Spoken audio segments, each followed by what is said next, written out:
Hey, welcome to Lake Martin Dock Company's podcast. It's basically a place where we share a lot of the insights and knowledge that we share with our customers to everybody else, so you can use it for your lakefront and your dock needs, and hopefully take something from that. This week, we're talking about how do we take care of that investment we have. Is it wood? Is it composite decking? How do we clean it? How do we take good care of it and get ready for the summer season? So with that, I've got Daniel Jackson with us, and we're going to talk a little bit about that. And maybe to kick things off, Daniel, what time of year is the best time of year to get out there and just clean off the deck to start with? Right now, it's the first part of April, and it's that time where we've got a lot of rain that come through in the last couple of weeks, so it's washed a lot of the pollen away. And now we can actually see, what parts of our deck and dock need to be cleaned. So I'd say get it started early into the season. Just do your cleaning, enjoy, the summer, and then repeat that next year. Awesome. Well, so it's that time, right? Like you said, it's like most of the yellow is gone. And, hopefully you're not watching this during wintertime. But, so the pollen's kind of washed away. The rains have gotten it. And the pressure washer is out, right? We got to pressure wash, the house, we got to pressure wash all the furniture up in the yard, etc. Do I use the pressure washer on the dock? I see some people do that, some people don't. What's the deal with the pressure washer, and how do I use that with my dock? With composites, that's not a good idea. You can damage the composite more than doing any cleaning with pressure. So with cleaning composites or any like deckings, really, the pressure is not what's going to clean it. You're going to have to put some product on it, whether it just be soap and water, or some other deck cleaning products that are out there. Just a little brushing action, and then just rinse it off. That's really all you want to do. When you get that pressure on it, you're going to risk embedding some stuff into the composite, or you're going to damage some of the PVC topping on some of the upper end lines with the cap composite and the solid PVCs. So without getting too far inside baseball, wood, we're trying to get kind of into the wood to clean it, whereas most composites, and we'll talk a little bit about that maybe in a little bit, the difference between them, it's sealed. So Sure. It's not like it's getting down into this product. Mm-hmm. It's a surface problem. It's not, like a tile floor versus a wood, right? Yeah, so I still don't want to recommend using a pressure washer for any of these, but it would be safer to use it on these cap composite and PVCs. Is like doing a 45 degree kind of a wide angle spray.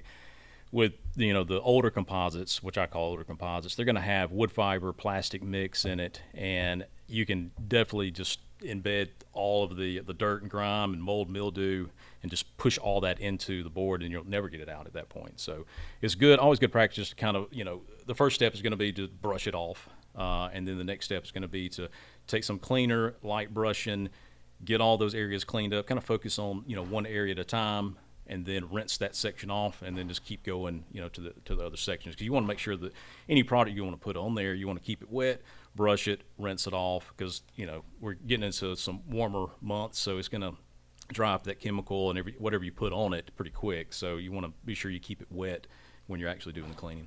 Nice. And, we get this question a lot. It's like, okay, I made a big investment in my composite. I now know don't use the pressure washer again, right? That was a bad idea. I see there's cleaning products out there for composite.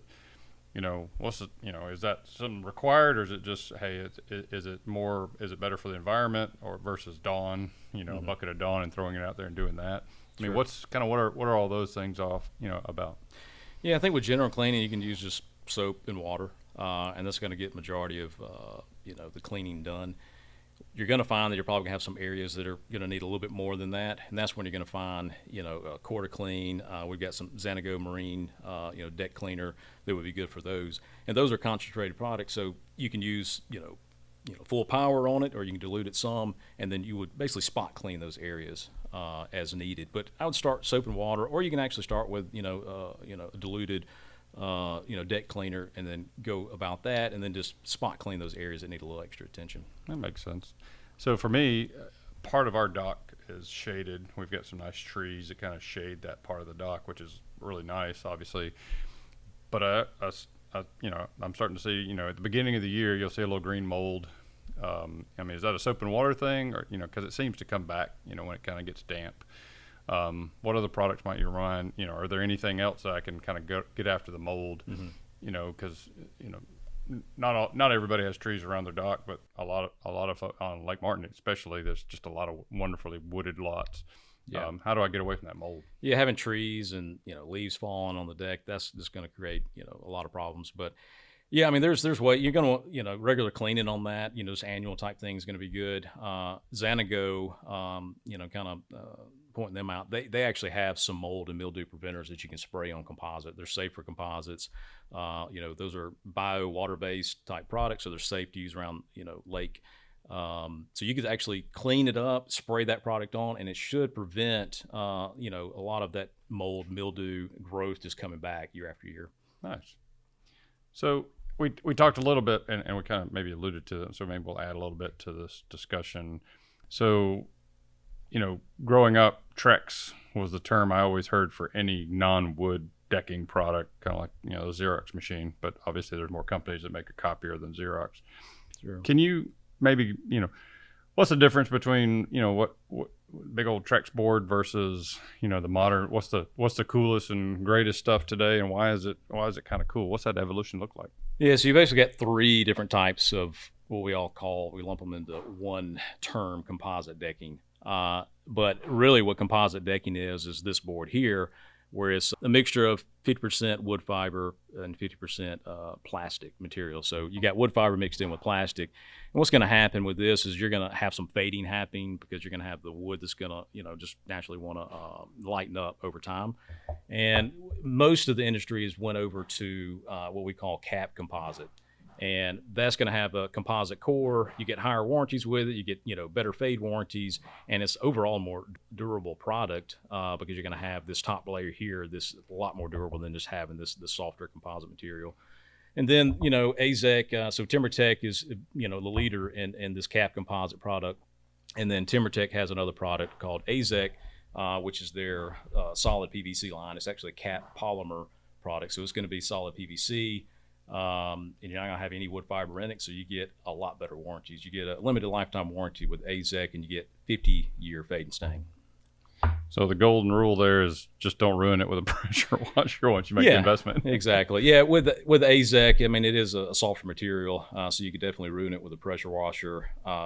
With that, there is ways to repair that with heat. You can use, if you have indentions in it, you can expand those indentions out with heat.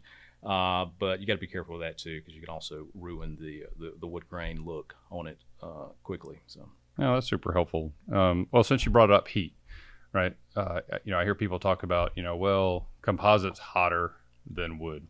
Is that really a truth? Is that a myth, or what is that all about? It could be. I mean, there's so many variables when you get into heat and where it's at. How close to the water is it over land? Is it trapping heat underneath? With wood, generally you're going to have to stain it in order to lengthen the life of that product. So you're going to have some kind of stain. It's going to have some color in it. So you're automatically just making that hotter. When you have a composite, those, as a rule, have been fairly warm. And then the cap composite can stay warm as well. The PVC line is definitely the way to go when you're worried about heat. Staying in lighter colors are important, but the PVC dissipates heat quickly. And the lighter colors, just make that product not get as hot as obviously darker colors. That makes a lot of sense. Well, I appreciate you taking the time today, sharing a little bit of the insights that you share with the dock company customers, and hopefully you can apply some of these things to your home front, your waterfront, and your dock, and hopefully, like me, you learn maybe the pressure washer stays on shore, not on the dock. And hopefully you guys got something out of this. Stay tuned. We're going to continue to try to bring more important things that we discuss with all of our customers and things that help them preserve their waterfront to you guys in the future. Thanks again, Daniel. See y'all next time.